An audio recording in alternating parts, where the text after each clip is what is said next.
Méfiant face au changement de comportement de ses enfants, un millionnaire décide d'enquêter sur ce qui se passe dans sa propre maison. Déguisé en jardinier, il est témoin de la cruauté silencieuse de sa femme et de la souffrance quotidienne des enfants. Mais tout change lorsqu'il révèle sa véritable identité devant tout le monde et expose une vérité que personne n'oubliera jamais. Le soleil se couchait sur les élégants gratte-ciel de Paris lorsque Gustave Dubois gara son Range Rover dans le garage souterrain du manoir de Neuilly-sur-Seine. Il soupira profondément en coupant le moteur. À 45 ans, il était l'un des hommes d'affaires les plus respectés du pays, propriétaire d'une entreprise de construction qui érigeait des bâtiments de Dunkerque à Perpignan. Mais à ce moment-là, son empire de béton et d'acier semblait peser moins lourd que l'inquiétude dans sa poitrine. Il y avait quelque chose de différent dans sa maison ces dernières semaines, quelque chose qu'il ne parvenait pas à nommer, mais qu'il ressentait dans l'atmosphère, comme un parfum désagréable qui persiste même après avoir ouvert les fenêtres. « Papa est arrivé », annonça-t-il, forçant un sourire en franchissant la porte principale. Le marbre italien reflétait la lumière des cristaux autrichiens du lustre monumental, mais le silence qui l'accueillit était déconcertant. Sophie, sa fille de 8 ans, avait l'habitude de courir dans ses bras dès qu'elle entendait sa voix. Lucas, âgé de seulement 3 ans, la suivait normalement, avec ses petits pas maladroits et ses rires spontanés. Maintenant, rien. Juste l'écho de ses propres pas. Camille, la gouvernante qui travaillait avec la famille, depuis des années apparut discrètement. « Bonsoir, monsieur Gustave. Le dîner sera servi dans une demi-heure. Madame Hélène est dans sa chambre et se prépare. »« Où sont mes enfants, Camille ?»« Sophie est dans sa chambre en train d'étudier, monsieur, et le petit Lucas est avec la nounou. » Gustave fronça les sourcils. Sophie avait toujours été studieuse, mais elle faisait généralement une pause pour l'accueillir. Et Lucas, si petit, était déjà sous la garde de la nounou à cette heure-là? Il monta les escaliers en direction de la chambre de sa fille. Il frappa doucement à la porte. « Sophie, ma princesse, puis-je entrer ?» Silence. Après quelques secondes, il entendit de légers pas s'approcher et la porte s'ouvrit lentement. Sophie était là, mais son sourire, autrefois aussi naturel que le lever du soleil, semblait forcé. « Salut, papa !» Sa voix sortit presque comme un murmure. Gustave s'agenouilla pour être à la hauteur des yeux de la petite fille. Il remarqua quelque chose de différent en eux, une lueur éteinte, là où il y avait auparavant des étincelles de joie. « Comment s'est passée ta journée, mon amour ?»« C'était bien. » Elle détourna le regard. « Je fais mes devoirs. »« Tu as besoin d'aide ?»« Non, merci. Hélène a dit que je devais apprendre à me débrouiller seule. » Hélène. Pas maman ou belle-mère.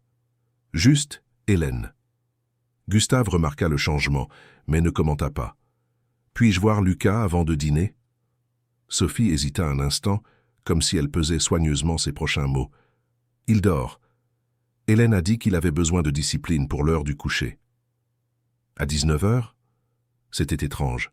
Lucas restait toujours éveillé jusqu'après le dîner, et le rituel de le coucher était un moment spécial qu'il partageait. Il embrassa le front de sa fille et descendit vers la chambre principale. Hélène était assise à sa coiffeuse, appliquant soigneusement son maquillage. À 38 ans, c'était une femme éblouissante, grande, élégante, avec des yeux verts perçants qui avaient captivé l'attention de Gustave dès leur première rencontre, 2 ans après le décès de sa première épouse. « Bonsoir, mon chéri. » Elle sourit à travers le miroir. « Comment s'est passée la réunion avec les investisseurs ?»« Productive. » Gustave s'approcha. « Hélène, Lucas dort déjà? Il n'est que 7 heures. » Elle n'interrompit pas ses mouvements précis avec le pinceau de maquillage. « Oui, j'ai mis en place une nouvelle routine. Les enfants ont besoin de structure, Gustave, surtout maintenant que je suis leur mère. Ils étaient très indisciplinés. » Indisciplinés? Sophie a toujours été une fille exemplaire, et Lucas n'est qu'un bébé. Hélène se tourna finalement pour le regarder, son expression douce, mais ses yeux fermes. « Mon chéri, fais-moi confiance, je sais ce que je fais.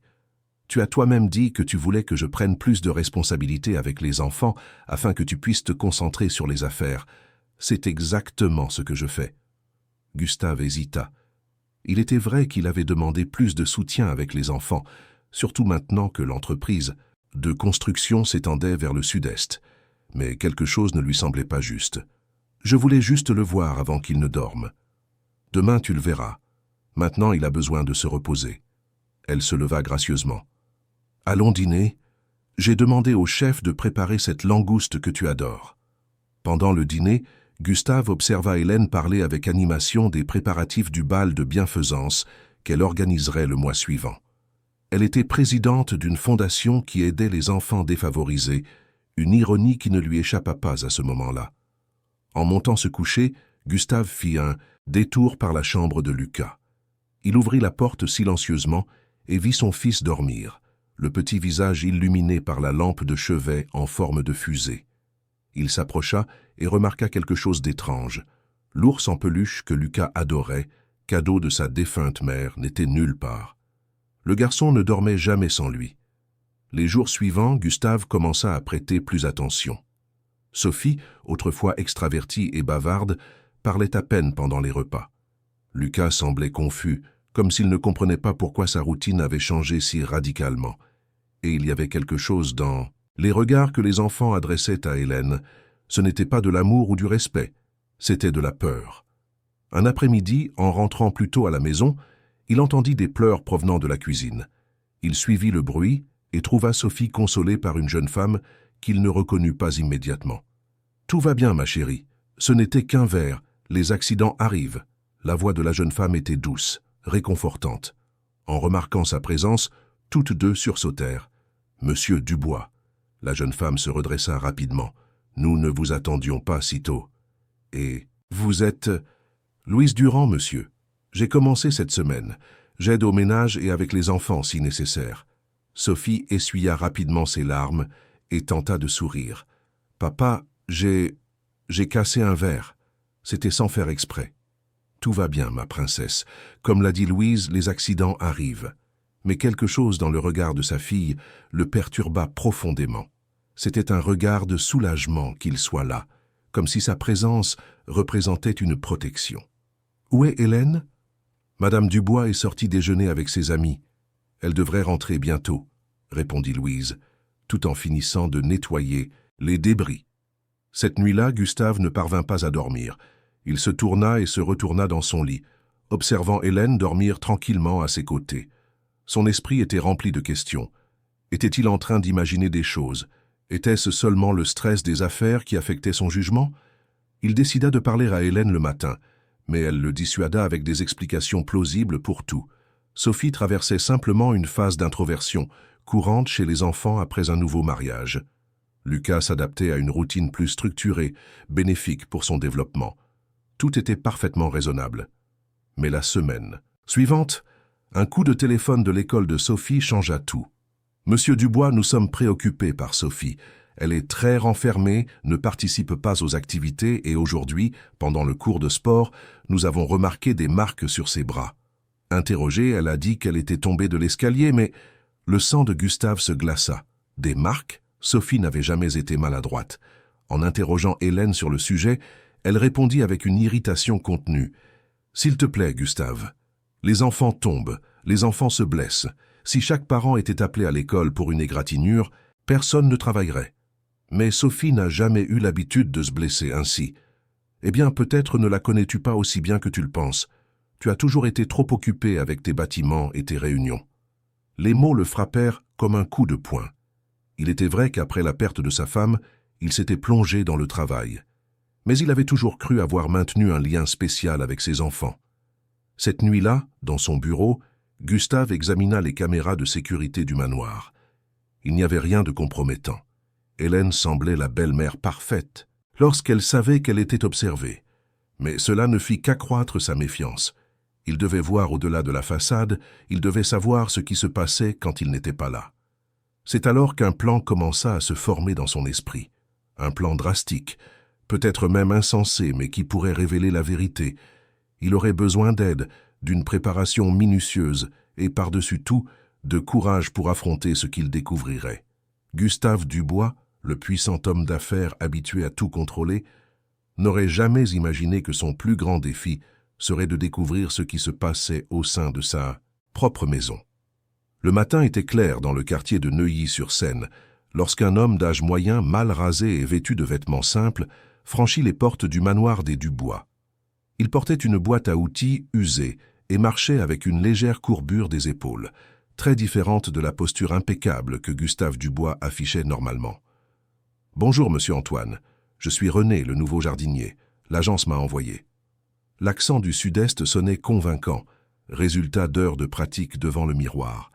Le gardien, qui n'avait jamais vu le patron sans son costume italien, ne reconnut pas Gustave sous le déguisement. « Ah, oui, madame Dubois a mentionné que quelqu'un de nouveau viendrait. Vous pouvez entrer. Joachim, le chef jardinier, va tout vous montrer. » Gustave respira de soulagement en traversant les jardins qu'il avait lui-même planifiés des années auparavant. Le plan était en marche. Officiellement, l'homme d'affaires Gustave Dubois était à Marseille pour un long voyage d'affaires, expansion de l'entreprise de construction vers la région nord. En réalité, il avait séjourné dans un hôtel modeste à quelques kilomètres de là, d'où il partait tous les matins sous son déguisement. Son ami de confiance, l'acteur Paul Ronsard, était chargé de répondre aux appels et de participer aux vidéoconférences comme si c'était lui, utilisant un bureau identique au sien, spécialement aménagé pour la supercherie. Même Hélène avait été trompée lors de l'appel vidéo de la veille au soir. « Monsieur René, bienvenue. » Joachim, un homme de 60 ans qui travaillait sur la propriété depuis des décennies, l'accueillit avec un sourire. « Je vais vous montrer où nous rangeons les outils et vous expliquer la routine. » Tout au long de la journée, Gustave travailla dans les jardins, observant le manoir sous des angles qu'il n'avait jamais considérés auparavant. De loin, il vit Sophie partir pour l'école, le visage trop sérieux pour une enfant de son âge. Il remarqua comment Hélène sourit et fit un signe de la main à sa fille devant le chauffeur, mais son sourire disparut instantanément lorsque la portière de la voiture se referma. « Cette nouvelle maîtresse est compliquée, vous savez ?» commenta Joachim à voix basse, tandis qu'il taillait des arbustes. « Ce n'est pas comme Madame Marianne, que Dieu ait son âme. » Gustave sentit un serrement dans la poitrine en entendant le nom de sa défunte épouse. « Comment ça, compliqué ? Ah, ces choses-là, on les remarque. Très exigeantes, vous savez, tout doit être à sa manière. Et les enfants ? Eh bien, je n'ai jamais vu la petite Sophie aussi silencieuse. » L'après-midi, en arrosant les plantes près de la fenêtre de la cuisine, Gustave aperçut Louise consolant Lucas, qui pleurait silencieusement. Le garçon montrait du doigt le haut d'une armoire, où un ours en peluche, celui-là même qui avait disparu, était placé hors de sa portée. « Je ne peux pas, mon chéri. » On entendait la voix douce de Louise. « Ta mère a dit que tu ne pourrais récupérer ton ours qu'une fois que tu auras appris à ne plus faire pipi au lit. » Gustave sentit son sang bouillir. Lucas n'avait que 3 ans. Il était parfaitement normal qu'il ait encore des accidents nocturnes. Il se contrôla avec difficulté pour ne pas entrer et confronter Hélène immédiatement. Les jours suivants, René devint une présence constante dans les jardins du manoir. Travailleur et discret, il attirait rarement l'attention, devenant presque invisible, exactement comme il l'avait prévu. Cette invisibilité lui permit de témoigner de scènes qu'il n'aurait jamais vues en tant que Gustave Dubois. Il vit Hélène crier sur Sophie pour avoir laissé un livre hors de l'étagère. « Tu crois que nous avons des employés pour ranger tes bêtises ? À ton âge, je lavais, repassais et cuisinais déjà. » La petite fille, tremblante, s'excusait à plusieurs reprises. Il fut témoin de Lucas ignoré lorsqu'il demandait à être pris dans les bras, Hélène le repoussant avec impatience. « Va jouer, Lucas. Tu ne vois pas que je suis occupé ? Toujours à vouloir de l'attention, tout comme ton père. » Mais ce fut le jeudi, lors d'un élégant déjeuner qu'Hélène offrait à ses amis du cercle de bienfaisance, que Gustave fut témoin de quelque chose qui le laissa véritablement horrifié. Les enfants avaient été présentés brièvement, comme de parfaits anges d'une famille modèle. Sophie récita un poème en français, recevant les éloges des invités, tandis que Lucas resta silencieux à côté de sa sœur, clairement intimidé. « Hélène, quels enfants adorables! Vous avez fait des miracles avec eux en si peu de temps, » commenta l'une des dames. « Ce n'est qu'une question de discipline, ma chère. Les enfants sont comme des plantes. Ils ont besoin de structure pour grandir fort. » Hélène sourit, l'image parfaite de la belle-mère dévouée. Après le départ des enfants, Gustave, qui travaillait dans le jardin près de là, Terrasse entendit la suite de la conversation. « Entre nous », Hélène baissa la voix, « ça n'a pas été facile du tout. La fille était une sauvageonne, gâtée par son père. Et le garçon? Un petit tyran. Mais je crois aux méthodes traditionnelles. Une bonne fessée n'a jamais tué personne. » Les amis rirent nerveusement, tandis que Gustave sentait son corps se glacer. « Des fessées? Sur ses enfants? Et Gustave le permet ?» demanda l'une des femmes. Hélène eut un rire calculé.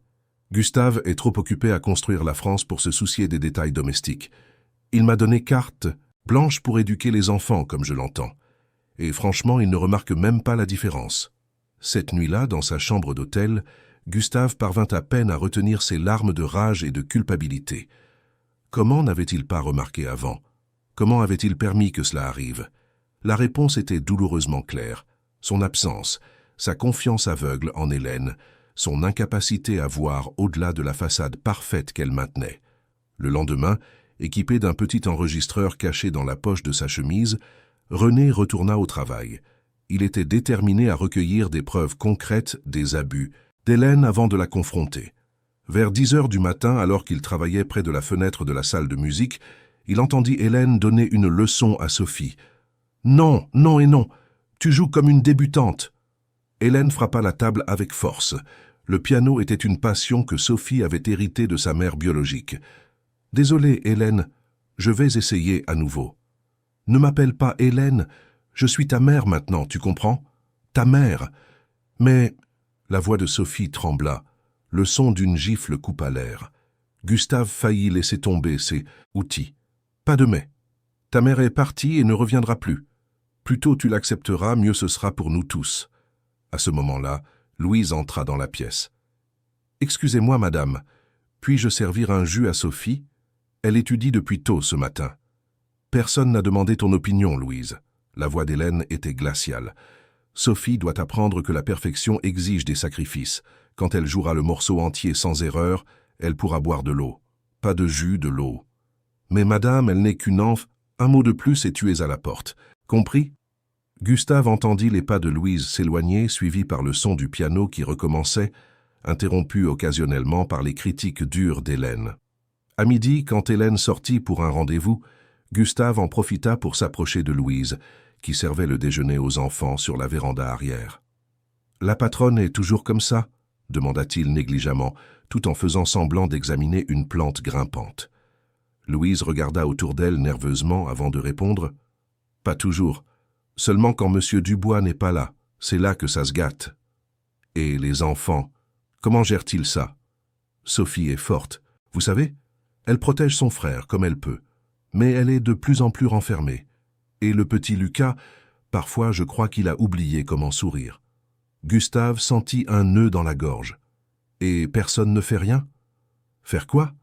Madame Dubois a des contacts partout dans Paris, un modèle et personne ne nous embauche plus. De plus, qui la croirait?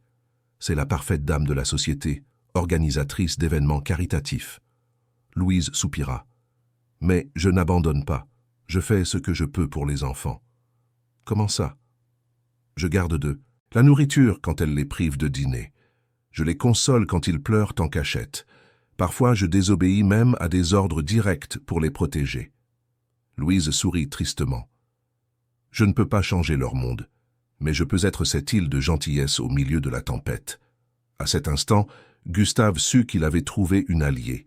Il ne pouvait pas révéler son identité, mais il pourrait peut-être compter sur l'aide de Louise lorsque viendrait le moment de confronter Hélène. Pendant le reste de la semaine, il continua à recueillir des preuves. Il enregistra Hélène confessant, à une amie au téléphone, que la peur fonctionne mieux que l'amour dans l'éducation des enfants.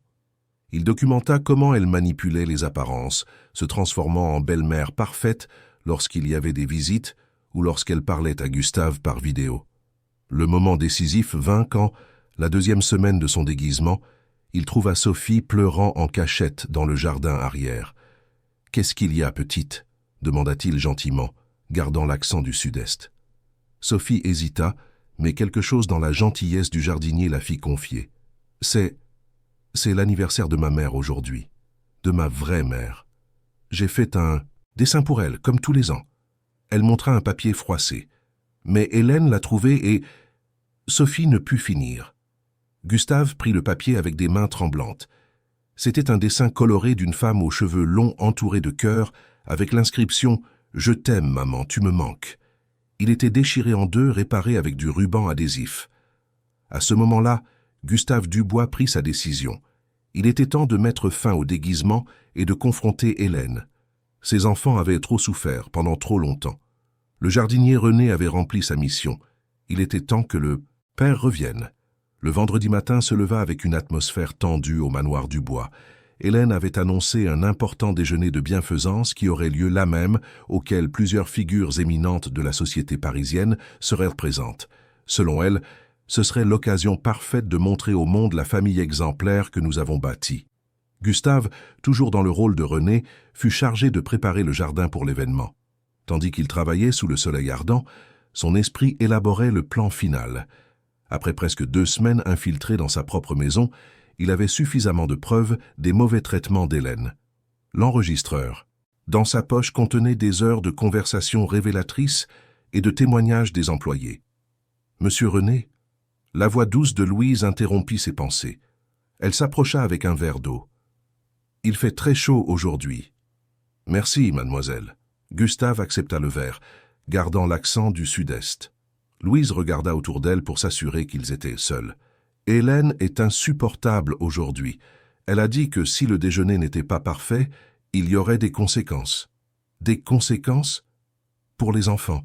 Elle les utilise toujours comme monnaie d'échange, vous savez. Si quelque chose ne va pas, ce sont eux qui... Père. Louise soupira. Sophie est à l'intérieur, répétant ce qu'elle va dire aux invités. La pauvre a appris par cœur tout un discours sur son bonheur avec sa nouvelle maman. Et le garçon ? Lucas est caché dans sa chambre. Il a renversé du jus sur les vêtements qu'Hélène avait préparés et elle... Eh bien, elle est devenue furieuse. Louise baissa encore plus la voix. Elle a encore jeté son ours en peluche à la poubelle. Le sang de Gustave bouillit. Cet ours en peluche était le dernier cadeau que Marianne avait fait à son fils avant de décéder. C'était l'objet le plus précieux de Lucas. « Tu as réussi à le récupérer ?» Louise acquiesça. « J'y arrive toujours. J'attends qu'elle parte et je le reprends. Je crois qu'elle l'a déjà remarqué, mais elle fait semblant de ne pas savoir. C'est comme un jeu cruel. Et Monsieur Dubois ? Il n'appelle pas pour prendre des nouvelles de ses enfants ?» Gustave testa, voulant comprendre comment Louise voyait la situation. « Il appelle tous les jours, mais Hélène met toujours le téléphone en haut-parleur. Les enfants ne peuvent pas dire ce qui se passe réellement. » Louise secoua la tête. « Vous savez, je ne devrais pas dire du mal du patron, mais je pense qu'il devrait faire plus attention. Comment un homme aussi intelligent ne remarque-t-il pas que quelque chose ne va pas ?» Les mots frappèrent Gustave comme une gifle. Elle avait absolument raison. « Peut-être qu'il le remarque maintenant, » murmura-t-il doucement. « Comment ça ?»« Rien, mademoiselle. Je pensais tout haut. » Louise observa le jardinier un instant. Il y avait quelque chose de familier en lui, quelque chose dans son regard, quand il parlait des enfants. « Vous savez, monsieur René, parfois je pense que ces enfants ont besoin d'un miracle. Peut-être que le miracle est plus proche que vous ne l'imaginez, » répondit Gustave énigmatiquement. À l'intérieur du manoir, les préparatifs du déjeuner battaient leur plein. Des chefs engagés occupèrent la cuisine, des fleuristes arrangeaient des compositions spectaculaires, et Hélène supervisait tout avec des yeux d'aigle. « Sophie, viens ici tout de suite !» Sa voix résonna dans la maison. La petite fille apparut rapidement, vêtue d'une robe formelle bleu marine. « Oui, Hélène. Je veux dire, maman. Tes cheveux sont en désordre. J'ai déjà dit que je les voulais parfaitement coiffés pour aujourd'hui. » Hélène saisit une brosse et commença à tirer les cheveux de Sophie avec une force inutile. « Et souviens-toi de ce dont nous avons parlé. Quand les gens poseront des questions sur notre famille, tu diras que je suis très heureuse et que tu es la meilleure maman du monde, » récita Sophie machinalement. « Et si quelqu'un pose des questions sur ta mère biologique, » Sophie déglutit. « Je dirais qu'elle me manque, mais que Dieu m'a bénie avec une nouvelle mère merveilleuse. » « Exactement. Et Lucas ? Il dira qu'il t'aime beaucoup et qu'il est le garçon le plus heureux du monde. » Hélène sourit, satisfaite. « Parfait. Vous êtes des enfants si intelligents quand vous faites des efforts. » Son ton mielleux contrastait avec la force qu'elle appliquait encore sur la brosse. « Et si vous vous comportez bien aujourd'hui, peut-être Peut-être que je vous permettrai de parler à votre père ce soir sans le haut-parleur. » Les yeux de Sophie s'illuminèrent brièvement, la première expression sincère qu'elle montra depuis des jours. À midi, les premiers invités commencèrent à arriver. Hommes d'affaires, politiciens, célébrités, la crème de la société parisienne était présente. Hélène les recevait comme une hôtesse parfaite, radieuse, dans sa robe de créateur. René travaillait discrètement dans les parterres près du salon principal, positionné stratégiquement pour observer l'événement à travers les portes-fenêtres ouvertes à cause de la chaleur. Il vit Hélène présenter Sophie et Lucas aux invités, les exhibant comme des trophées. Les enfants sourirent et jouèrent leur rôle parfaitement, bien que Gustave pût voir la terreur dans les yeux de son fils quand Hélène posa sa main sur son épaule. Non pas un geste de tendresse, mais un rappel silencieux de ce qui se passerait s'il échouait. Pendant le déjeuner, servi sur la grande terrasse avec vue sur les jardins, tout semblait se dérouler selon le plan d'Hélène.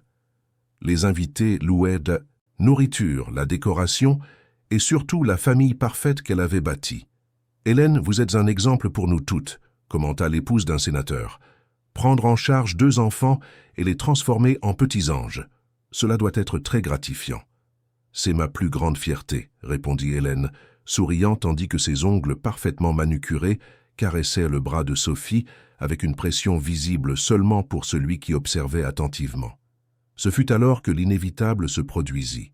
Lucas, assis à côté de sa sœur, se tendit pour prendre son verre de jus et, dans le mouvement, renversa une coupe de vin qui se brisa sur le sol de marbre.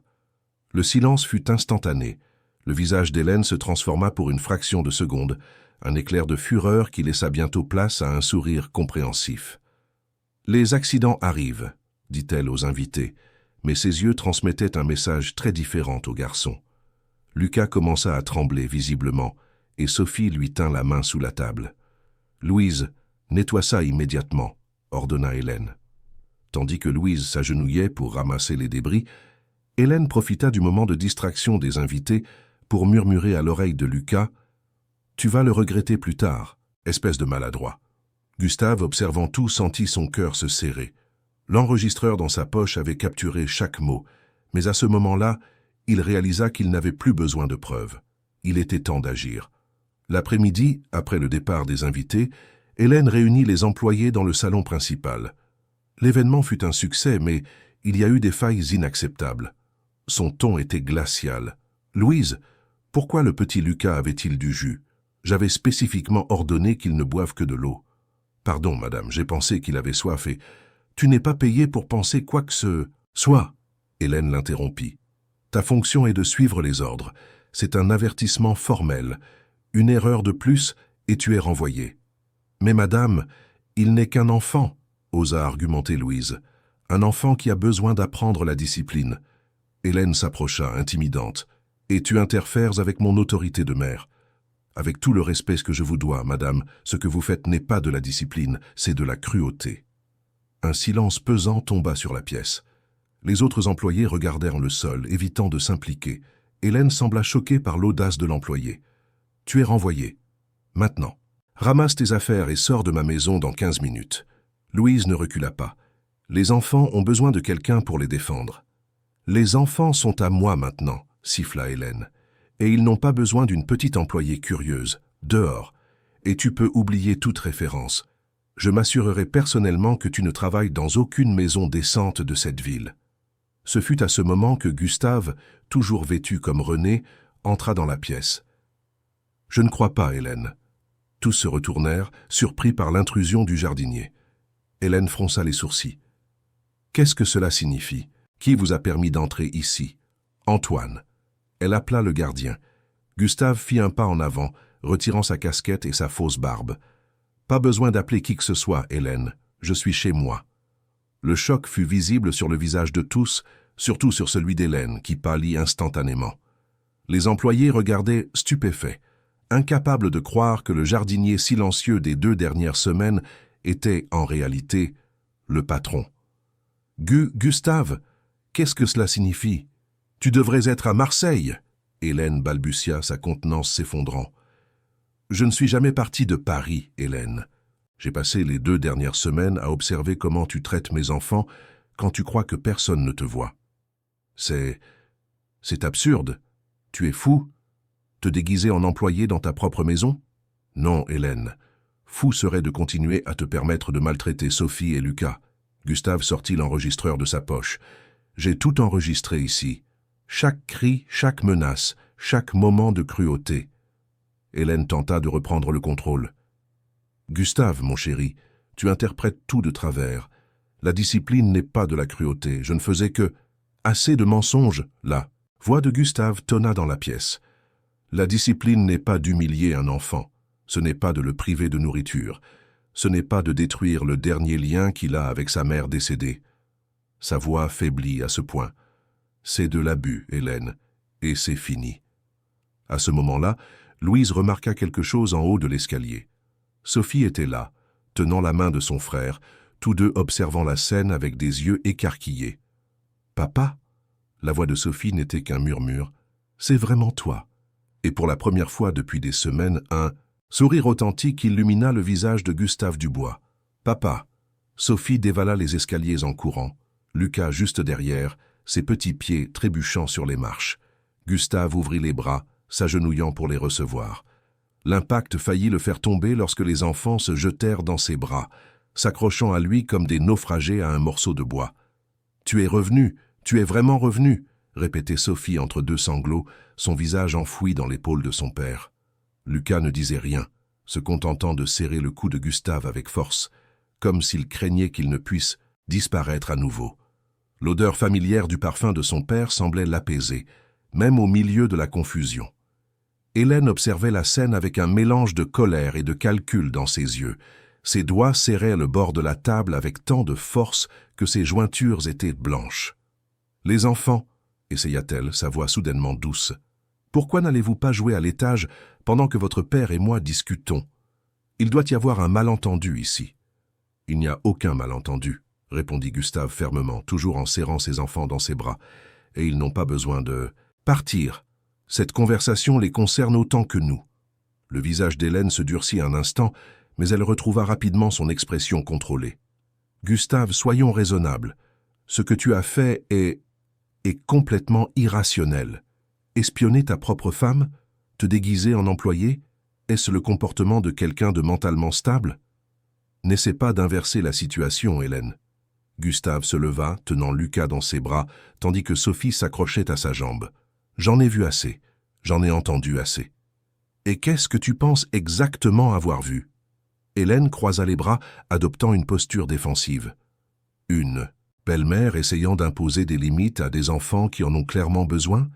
Quelqu'un essayant de mettre de l'ordre dans une maison où les enfants faisaient ce qu'ils voulaient?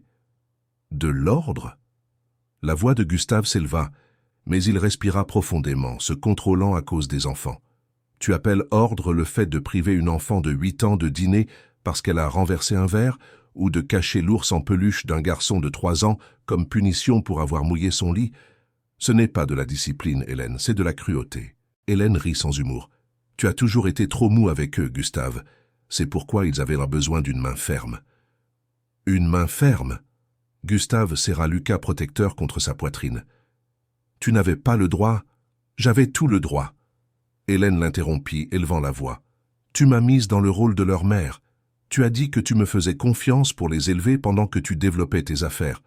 Ou as-tu déjà oublié cela? » Les employés restaient immobiles, comme des statues, observant la confrontation. Louise fit un pas en avant, s'approchant instinctivement des enfants. « Je t'ai fait confiance pour les aimer comme je les aime, » répondit Gustave, sa voix maintenant basse et contrôlée. « Pas pour les terroriser, pas pour effacer la mémoire de leur mère. »« Ah, bien sûr, la Sainte Marianne. » Hélène cracha pratiquement le nom. « Tout revient toujours à elle, n'est-ce pas? Ton premier amour parfait, la mère parfaite, l'épouse parfaite. Comment aurais-je pu rivaliser avec un fantôme? » Pendant un moment, le silence s'empara de la pièce. Gustave regarda Hélène comme s'il la voyait pour la première fois. « Alors c'est de ça qu'il s'agit ?» demanda-t-il lentement. « De la jalousie? Tu as maltraité mes enfants à cause de la jalousie de Marianne. » Hélène ne répondit pas directement. Au lieu de cela, son visage prit une expression calculatrice, et elle changea de stratégie. « Gustave, mon chéri !» Sa voix s'adoucit dramatiquement. « Peut-être ai-je été un peu sévère par moments, je l'admets. Mais nous parlons d'épisodes isolés que tu exagères. » Elle fit un pas dans sa direction. « Nous pouvons résoudre cela. Nous pouvons aller voir un thérapeute familial. Je peux changer mon approche. » Sophie serra la jambe de son père avec plus de force, se cachant partiellement derrière lui quand Hélène s'approcha. Ce petit geste dit à Gustave tout ce qu'il avait besoin de savoir. « Non, Hélène, c'est fini. »« Quoi ? C'est fini. Notre mariage, cette mascarade, tout. » Gustave était étonnamment calme maintenant. « J'ai déjà contacté mon avocat. Les papiers du divorce sont déjà en préparation. » Le visage d'Hélène se tordit en une expression de fureur qu'elle ne put plus contenir. « Tu ne peux pas me faire ça. Tu sais qui je suis dans cette ville? Tu sais l'humiliation que cela me causerait? Tu aurais dû y penser avant de transformer la vie de mes enfants en enfer. » « Tes enfants ?» Hélène rit amèrement. « Tu penses vraiment avoir été un père présent, Gustave? Tu les voyais pendant, 1 heure par jour. Parfois même pas, tu passais des semaines en voyage d'affaires. Qui penses-tu s'être occupé d'eux tout ce temps? » « Les maltraités n'est pas s'en occuper, » intervint Louise, incapable de se contenir. « Et Monsieur Gustave a toujours été un père aimant, même à distance. Tous dans cette maison le savent. » Hélène lança un regard venimeux à l'employé. « Toi, j'aurais dû deviner que tu serais impliqué là-dedans. Tu lui as probablement mis des mensonges dans la tête. À mon sujet. »« Je n'ai pas eu besoin d'aide pour voir la vérité, Hélène, » répondit Gustave. « Il a suffi d'être présent, d'observer, et ce que j'ai vu était suffisant. » Hélène semblait acculée, mais n'était pas encore prête à abandonner. « Et maintenant quoi? Tu vas me jeter dehors de ma propre maison? Tu vas ruiner ma réputation basée sur des enregistrements obtenus illégalement? »« Ce n'est pas ta maison, » répondit Gustave calmement. « Ça ne l'a jamais été. Et quant à ta réputation, elle dépendra entièrement de la façon dont tu géreras cette situation. » Il fit une pause significative. « J'ai plus qu'assez de preuves de ton comportement, Hélène. Je peux les rendre publiques ou garder l'affaire privée. Le choix t'appartient. » La menace implicite resta suspendue dans l'air. Hélène était assez intelligente pour comprendre ce qui était en jeu. Sa position dans la société, son travail avec la fondation caritative, son image soigneusement construite, tout pourrait s'effondrer. « Tu n'en serais pas capable, » défia-t-elle, mais sa voix trahissait l'incertitude.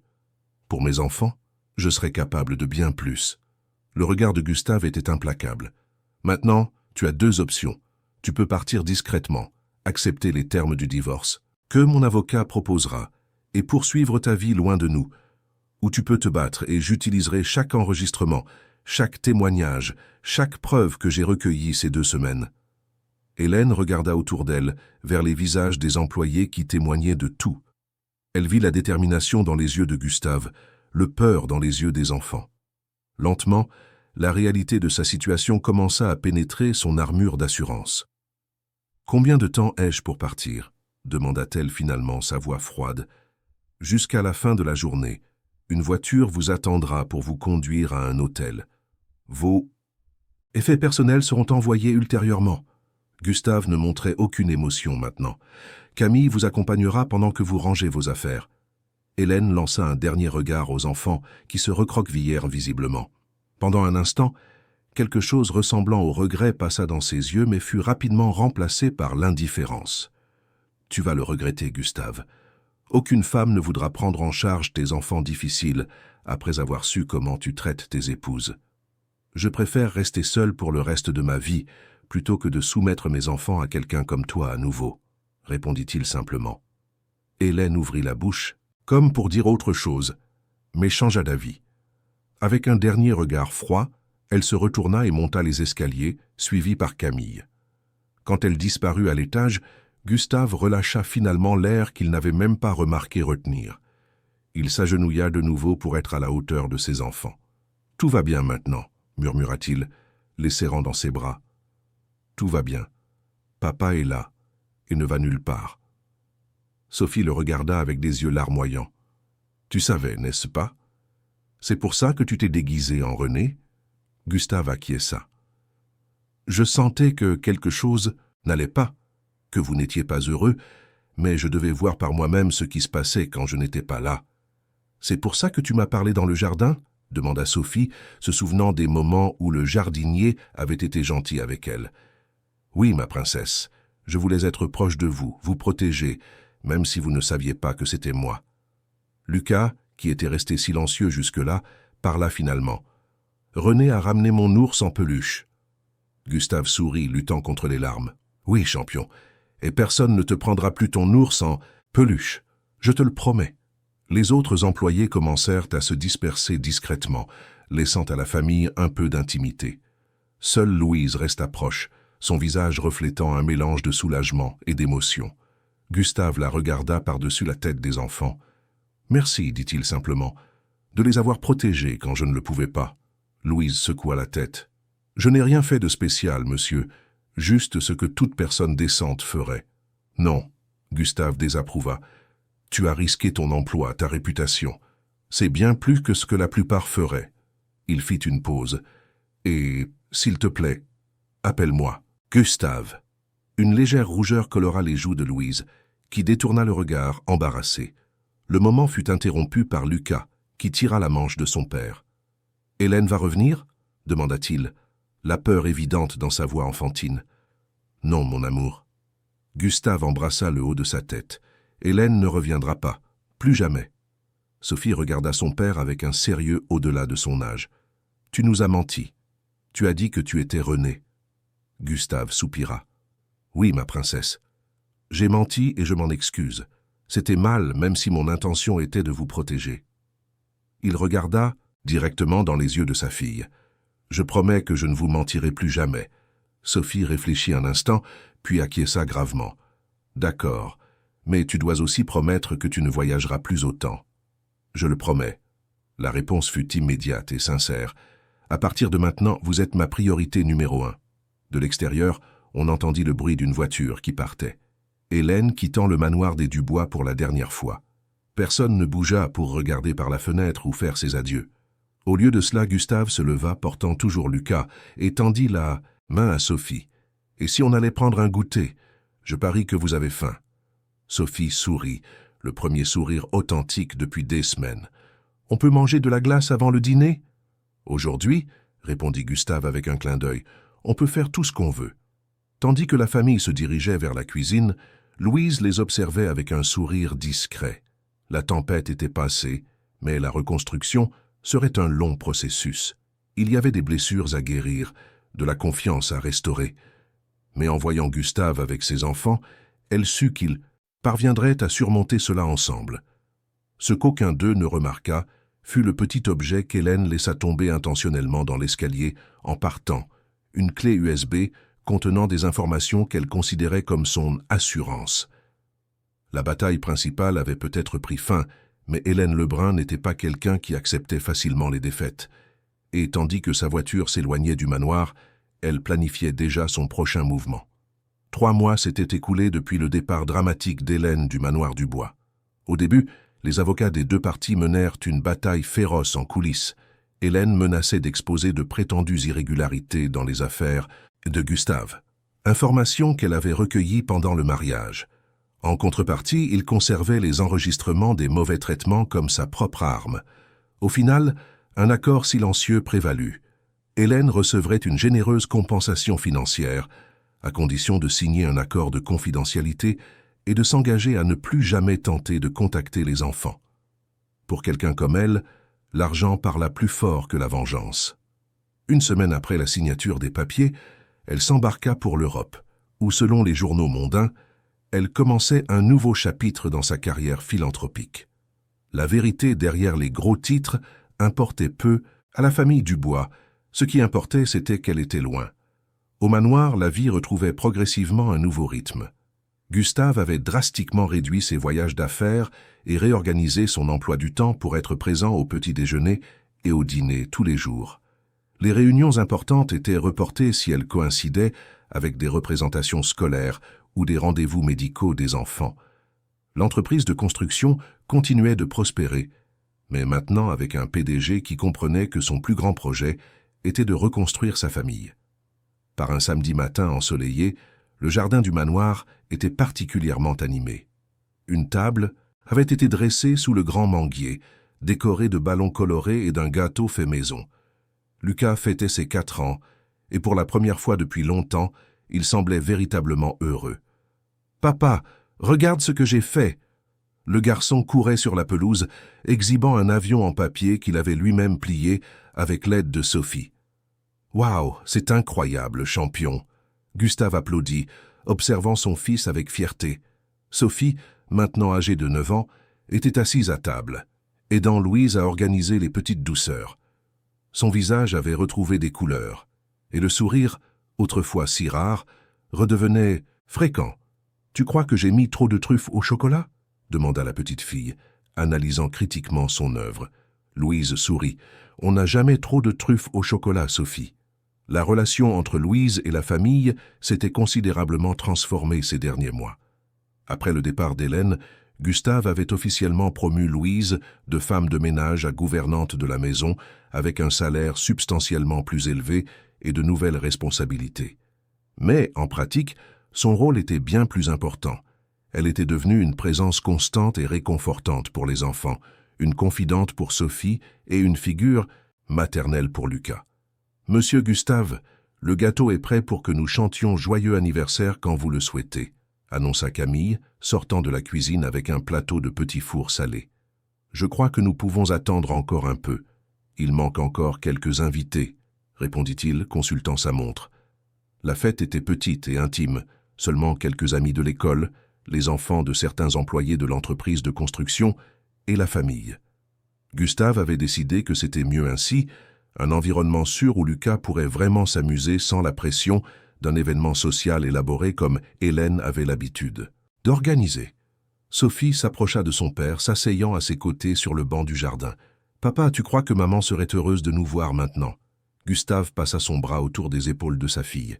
Il avait encouragé les enfants à parler ouvertement de Marianne, gardant sa mémoire vivante à travers des photos et des histoires. « J'en suis absolument certain, ma princesse. Ta mère a toujours voulu vous voir heureux, par-dessus tout. » Sophie acquiesça, pensive. « Parfois je rêve d'elle. » Dans le rêve, elle sourit. « Elle avait le plus beau sourire du monde, » commenta Gustave, ressentant la piqûre familière, de la nostalgie. « Et tu as hérité de ce sourire. » De l'autre côté du jardin, Louise observait la scène discrètement tout en arrangeant les derniers détails de la fête. Il y avait quelque chose dans la façon dont elle regardait la famille Dubois, un mélange de tendresse et de distance respectueuse. Elle connaissait sa place, mais ne pouvait nier qu'au fil de ces mois, elle avait développé une affection particulière pour eux tous. Gustave avait également remarqué cette dynamique.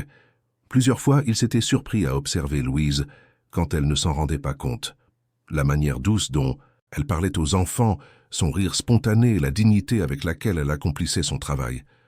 À 32 ans, Louise Durand était une femme forte qui avait gagné son respect de manière qu'il n'aurait jamais imaginée. Le son de la sonnette interrompit ses pensées. Lucas courut avec enthousiasme vers la maison. « Ça doit être Pierrot !» cria le garçon se référant à son meilleur ami de l'école. « Attends, Lucas, laisse Antoine répondre d'abord. » appela Gustave, se levant pour suivre son fils. Mais ce n'était pas Pierrot à la porte. C'était une dame élégante, aux cheveux gris et à la posture impeccable, Madame Claire Durand, la mère de Louise. « Bonjour, Monsieur Dubois », salua-t-elle formellement. « J'espère ne pas déranger. »« Pas du tout, Madame Claire. Entrez, je vous en prie. Louise est à l'arrière, aidant avec les préparatifs de la fête. » La dame entra, portant un paquet coloré. « J'ai apporté un petit cadeau pour le fêter. Louise parle tellement de ce petit garçon que j'ai l'impression de le connaître. » Gustave sourit, la conduisant jusqu'au jardin. « Je suis sûr que Lucas va adorer, et je suis heureux que vous soyez venu. Louise parle très bien de vous. »« Vraiment ?» Madame Claire l'observa avec curiosité. « Elle parle aussi très bien de vous, et des enfants, bien sûr. » Il y avait quelque chose dans le ton de la dame qui fit que Gustave se sentit soudainement observé, comme si elle évaluait ses intentions. Avant qu'il ne puisse répondre, ils arrivèrent au jardin, où Louise écarquilla les yeux en voyant sa mère. « Maman, je ne savais pas que tu viendrais si tôt. »« J'ai pensé qu'il valait mieux arriver avant les autres invités pour aider, » répondit Madame Claire, embrassant sa fille. Puis elle se tourna vers Lucas qui observait curieusement la nouvelle venue. « Et vous devez être le fêter. Joyeux anniversaire, mon cher. Lucas sourit timidement, acceptant le cadeau avec un merci murmuré. Au fur et à mesure que d'autres invités commençaient à arriver, la fête prit vie. Les enfants couraient dans le jardin, les adultes conversaient en petits groupes, et l'atmosphère était de joie authentique. Lucas, entouré d'amis et de cadeaux, semblait vivre le plus beau jour de sa vie. Pendant les joyeux anniversaires, Gustave observa sa famille, le cœur rempli. Sophie, à côté de son frère, l'aidant à souffler les bougies. Lucas, avec son sourire édenté, applaudissant avec enthousiasme. Et Louise, un peu à l'écart, enregistrant tout avec l'appareil photo qu'il lui avait donné, son visage illuminé par une joie qui semblait refléter celle de la famille elle-même. Après le gâteau, quand les enfants se dispersèrent pour jouer à nouveau, Gustave trouva un moment pour s'approcher de Louise. « Merci pour tout ça, » dit-il, désignant la fête parfaitement organisée. « Tu as fait un travail incroyable. » Louise sourit, ajustant l'appareil photo dans ses mains. « C'est le moins que je pouvais faire. Voir Lucas si heureux est déjà une récompense suffisante. Ce n'est pas seulement pour aujourd'hui, c'est pour tout. » Gustave hésita, conscient qu'ils étaient observés par Madame Claire à distance. « Ces derniers mois, tu as été essentiel pour nous. » Louise sembla mal à l'aise avec le compliment, détournant le regard. « Je ne fais que mon travail, monsieur. »« Gustave, » la corrigea-t-il doucement, « je pensais que nous avions déjà dépassé cette formalité. »« Il est difficile de changer de vieilles habitudes, » répondit-elle avec un sourire timide. « Surtout avec ma mère dans les parages, elle est très traditionnelle. » Gustave regarda Madame Claire qui fit semblant de ne pas observer la conversation. Elle semble être une dame admirable. « Oui, c'est vrai. Elle a élevé 4 enfants seule après que mon père nous ait abandonnés. Elle a travaillé comme femme de ménage toute sa vie pour nous donner une éducation. » Louise parla avec une fierté évidente. « Je crois que j'ai hérité d'elle cette volonté de protéger les enfants. Je comprends maintenant d'où vient ta force. » Gustave fit une pause, rassemblant son courage pour ce qu'il voulait dire ensuite. « Louise, il y a quelque chose à quoi je pense, quelque chose dont j'aimerais parler avec toi, quand nous aurons un moment opportun. » Le regard de Louise rencontra le sien, une question silencieuse dans ses yeux sombres. « Papa, viens voir ce que Sophie a fait. » La voix de Lucas interrompit le moment, et Gustave s'éloigna avec un sourire d'excuse. L'après-midi avança agréablement. Quand le dernier invité prit congé, Lucas s'était déjà endormi sur le canapé du salon, épuisé par tant de jeux. Sophie aidait à ramasser les papiers cadeaux, tandis que Louise et Madame Claire organisèrent la cuisine. Gustave porta son fils endormi dans sa chambre, changea ses vêtements et le couvrit soigneusement. Il plaça l'ours en peluche, maintenant propre et restauré, à côté de lui et embrassa son front. « Joyeux anniversaire, mon petit » murmura-t-il. En retournant au salon, il trouva Sophie feuilletant un album de photographies. « Ce sont des photos de maman » expliqua-t-elle, montrant une image de Marianne tenant bébé Sophie dans ses bras. « Je les ai trouvées au fond de l'armoire. » Gustave s'assit à côté de sa fille, passant son bras autour de ses épaules. « Elle était belle, n'est-ce pas ?»« Oui. » Sophie acquiesça. « Je crois que je n'oublierai jamais son visage. »« Et tu ne devrais pas, » répondit Gustave. « Ta mère fera toujours partie de toi, partie de nous. » Sophie tourna quelques pages de plus, puis demanda abruptement « Papa, tu aimes Louise, n'est-ce pas ?» La question prit Gustave par surprise. « Bien sûr que je l'aime. C'est une personne merveilleuse. »« Non, je veux dire, vraiment aimée, comme tu aimais maman. » Gustave sentit son visage chauffer.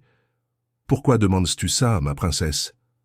Sophie haussa les épaules, avec cette perspicacité enfantine qui parfois effrayait. « Parce que tu la regardes différemment, et elle te regarde aussi différemment. » « Différemment comment ?»« Comme dans les feuilletons. » Sophie sourit. « Et ce serait bien, tu sais. Louise est gentille, pas comme Hélène. Elle se soucie vraiment de nous. » Gustave resta silencieux un instant, traitant les mots de sa fille. Il était surprenant de voir avec quelle clarté les enfants parvenaient à voir certaines choses. « Sophie, même si j'aime Louise de cette façon, cela ne signifie pas qu'elle ressent la même chose. Et en plus, ce serait compliqué. Elle travaille pour nous. » Sophie ferma l'album photo. Les adultes trouvent toujours tout compliqué, mais parfois c'est très simple. Elle se leva, bâillant. « Je vais dormir. Bonne nuit, papa. »« Bonne nuit, ma princesse. » Gustave l'embrassa, pensif. Après que Sophie fut montée, il resta dans le salon contemplant la conversation qu'ils venèrent d'avoir. Finalement, il se leva et se dirigea vers la cuisine, où il trouva Louise terminant de ranger les derniers articles. « Ta mère est déjà partie ?» demanda-t-il. « Oui, Antoine l'a raccompagnée. Elle a adoré la fête. » Louise sourit, fermant un placard. « Et Lucas, il a dormi heureux ?»« Comme un ange. Je crois que c'était le meilleur anniversaire qu'il ait jamais eu. »« Je suis contente. » Louise commença à détacher son tablier. « Si vous n'avez besoin de rien d'autre, je vais aussi me retirer. » En fait, Gustave hésita. « Aurais-tu un moment pour cette conversation que j'ai mentionnée plus tôt ?»